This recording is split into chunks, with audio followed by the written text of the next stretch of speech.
Welcome to my little video, just showing our little fish tank. This is a 70-litre jobby. Came with an internal filter, but I have built a large external filter, which I'll show you in a few minutes. But let's just have a look at what we got inside here. We got these lovely guys. These are the giant Danios. They're kind of like a grey-blue colour with orange dots and stripes down the side of their body. Very active fish, great fun to watch. They kind of chase the other fish around without hurting them, so they just put a lot of liveliness into the tank. Over here we got the neon tetras, so we have 5 giant Danios. We've got 9 neon tetras. The neon tetras like to school, so we had to get ourselves a nice number of them just to keep them happy. Beautiful little fish, not much character, they tend to just hover. The great colour in the tank. And then here we've got ourselves some Platies and some Guppies. We have 3 Platies in the tank. We've got this one, is Coral Platy, call him Gandalf. He's the leader of the Platies. Then we've got a red Platy called Reddie, and this is Sunnie, which is a sunset Platy. He's hiding up here. He's the peacemaker and he tends to welcome new fish to the tank. He's got a real nice personality. Then we've got our Guppies, and it's hard to separate them from the Platies. This one over here is called Skinny, for obvious reasons. And then we've got this one over here is called Flame. When the light hits him, he looks like his tail's on fire. There's Flame. And then this one here is called Whisky, and he's the absolute dominant guppy in this tank. And when we got other guppies, I think he killed one of them just by nibbling on his tail. It caused too much stress, so now we're not going to get any more for this tank. And this one over here is called Foxtrot. So actually we've got 4 guppies, 3 Platies, 5 Danios, 9 little neon tetras. Hiding away at the back of the tank, and very hard to see, I'll try and swing around and show you, we've got a bunch of corridoras. We've got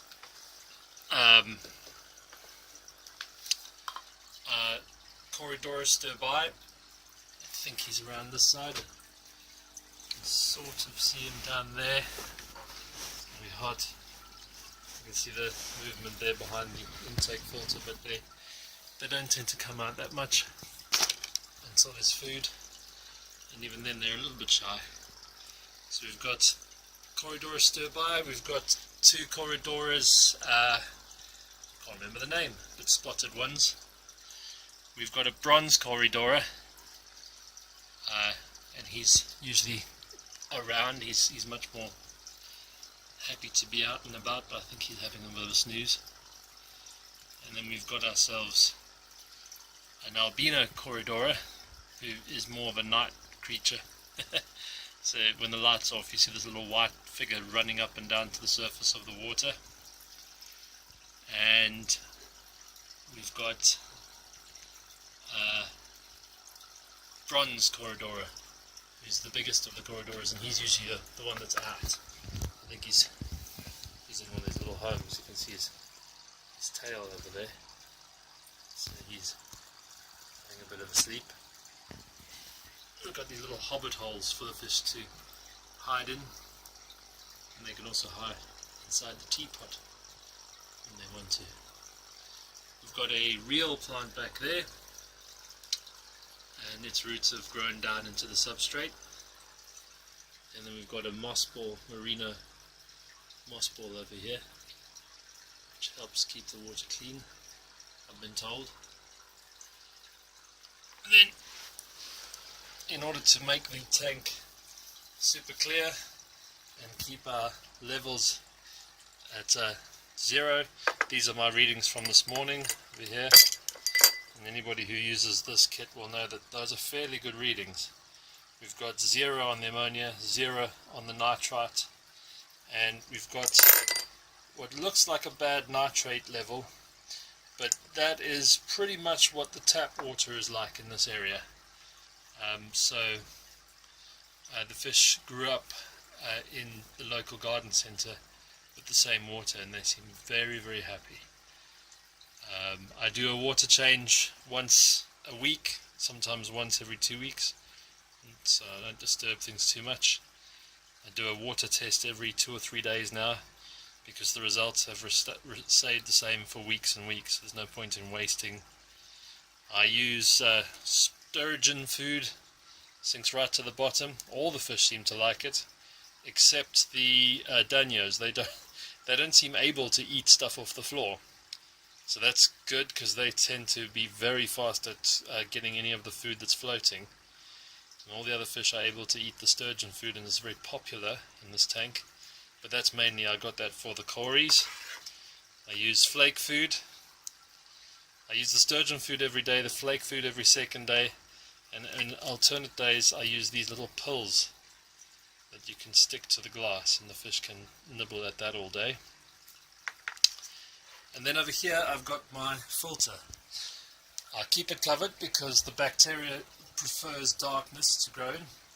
So what we've got over here is a 9 litre kayaking bottle, and the way I've set it up is about over there I've got a plastic divider, and underneath here we've got moving filter media, and there's a pipe that comes in, goes down and pokes at a 90-degree angle, so that filter media is swirling gently around the bottom.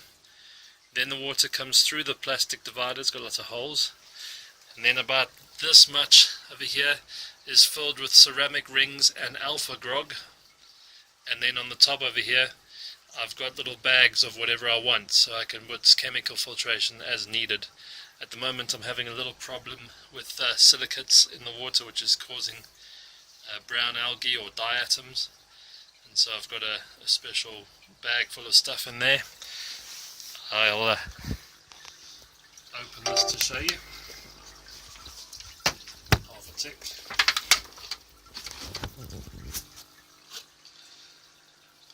So that's what's going on inside. I've got this special substance over here, which is some sort of ferrous iron that's taking out the silicates, and then I've got this little bag of bits and bobs. Basically it's just that special type of resin that removes the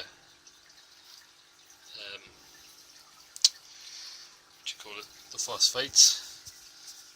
Then I'll just use this torch. If you look inside, move this bag aside over here. There you can see the alpha grog and the ceramic rings. This is a plastic bottle, just the bottom half, and it's got a pump inside it. And I just put that in there to force the water to come up and around past the bags before it reaches the pump itself. And I've got a pump over there and this pump over here, both pumping at the same time to keep this water level still. If this lid was perfectly airtight, then I would only use one pump, but as it's not perfectly airtight I have to use two. Otherwise, if I turn off the one pump, either the bottle overflows or it drains the bottle below the level of the pump. But the two pumps working together keep that water level absolutely stable, which is kind of cool. And then back over here I've got my lighting system, and what I've done is I lift up the lid. You'll see I have two lights. I've got a bright white light, and then I've got a smaller light that I've wrapped with a blue gel. So what happens is I've got these automatic lights which plug timers, and late at night the white light turns off but the blue light has turned on, and so it's not a shock to the fish. For a half hour they just get blue light, so they know that it's coming up for bedtime, and then the blue light turns off, and same thing happens in reverse in the morning. So I got some really spoiled fish. Yeah, so there's my little fish tank. It's right on the limit of its stocking level now. I'm not going to put any more of the fish in there. With such a large external filter, I can go about 1.8 centimeters per litre in my tank, which means I can get about 100 to 110 centimeters worth of adult fish.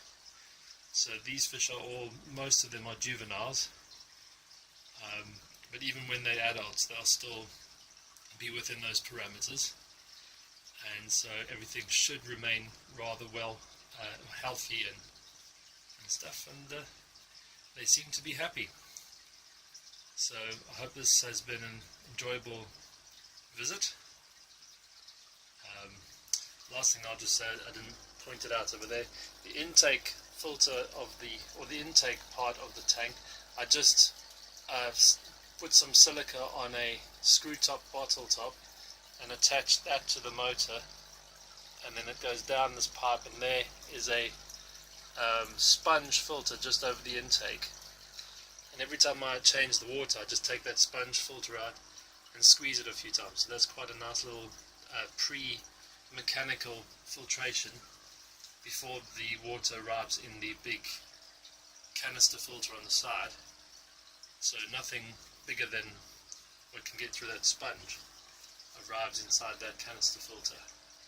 I imagine about once every 2 years or a year I'll have to completely empty out the canister filter and just very quickly get rid of anything that's sort of settled at the bottom of it. But I don't think that's going to be an issue. I'll just monitor that. If I put a very strong torch behind that, I can see inside and see how much stuff is settled at the bottom. And then of course we just got the little air stone on the side here, which creates extra movement. And that's our little family fish tank.